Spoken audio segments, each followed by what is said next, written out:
Bonjour à tous et bienvenue dans Côté Pile, l'émission du pôle entrepreneuriat étudiant de Lorraine. Ravi de vous retrouver pour une nouvelle interview d'un étudiant entrepreneur passé par le pile et on va parler aujourd'hui d'antibiorésistance, un phénomène qui consiste pour une bactérie à devenir résistante aux antibiotiques et cela pourrait tuer 10 millions de personnes par an dans le monde d'ici 2050 et devenir ainsi la première cause de décès dans le monde plus que le cancer. On va en parler avec le responsable du projet Cardes, Jean-Christian Hartmann. Bonjour. Bonjour, enchanté. Alors qu'est-ce que votre projet va apporter? Qu'est-ce que la technologie que vous développez va pouvoir apporter en termes de solutions face à cette problématique?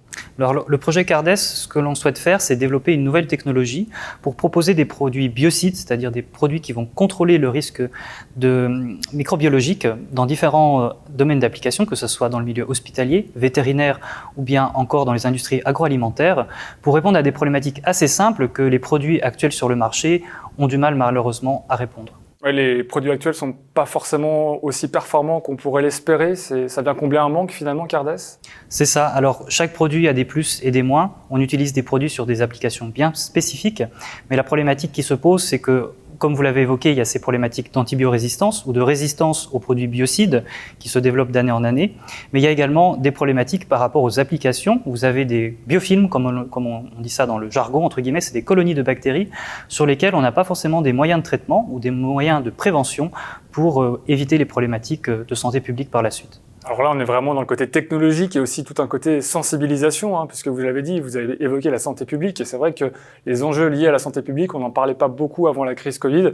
Est-ce que c'est le cas maintenant? Est-ce que ça a changé quelque chose? Est-ce que les gens ont plus tendance à se rendre compte finalement de tous les problèmes qu'on pourrait avoir d'ici 2050 et 2050, c'est demain? Bien sûr. Alors, la problématique, c'est que pendant la crise de la Covid, bien sûr, ce paradigme a changé. La santé publique est revenue au cœur de la société, au cœur des problématiques de nos politiques ou bien de la société plus généralement parlant. Mais depuis la crise avec l'Ukraine ou bien avec la Palestine et Israël, ces problématiques sont passées bien sûr en second, voire troisième plan. Et on ne se rend pas forcément compte que la Covid, c'était peut-être qu'une mise en bouche et que le plat de résistance nous attend assez rapidement. Alors, il faut évidemment innover, développer des technologies, mais il faut aussi beaucoup communiquer, j'imagine, pour vous aujourd'hui? Oui, tout à fait. Alors, il y a un grand axe, bien sûr, du développement du projet qui part sur le développement d'une nouvelle solution, mais aussi la communication et la sensibilisation auprès des professionnels, mais bien sûr du grand public par rapport à ces problématiques. Vous en êtes où concrètement aujourd'hui dans le développement de tout le projet, finalement, de Cardes en l'occurrence? Est-ce que la phase de recherche est complètement terminée?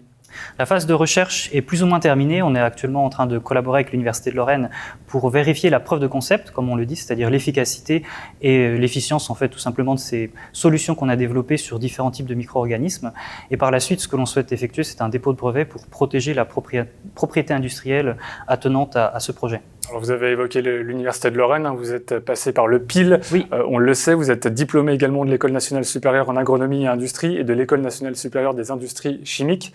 Après ces diplômes, qu'est-ce que le PIL vous a permis de faire au niveau du développement de votre projet? Alors tout d'abord, un soutien majeur par rapport au développement du projet, que ce soit un soutien technique, organisationnel ou financier, mais également une visibilité et tout ce qui est réseautage, communication auprès de partenaires, auprès de la région, auprès de l'université ou bien plus simplement du grand public. Donc c'est ces différents axes majeurs de développement que le PIL m'a permis justement de développer et d'aborder pendant ces dernières années. Je fais une toute petite parenthèse, justement, vous parliez de réseautage et on le voit au long des épisodes de cette émission que parfois vous participez aussi à d'autres projets. En l'occurrence, vous êtes aussi investi sur le projet de la Savonnière nancéenne. Oui, tout à fait, sur la partie technique.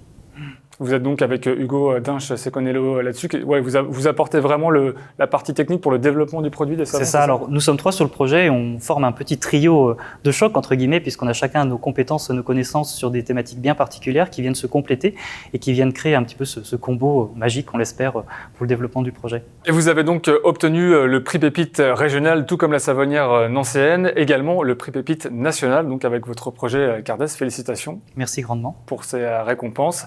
On peut peut-être aussi remercier les partenaires qui vous accompagnent sur ce projet? Tout à fait, alors ils sont nombreux et variés.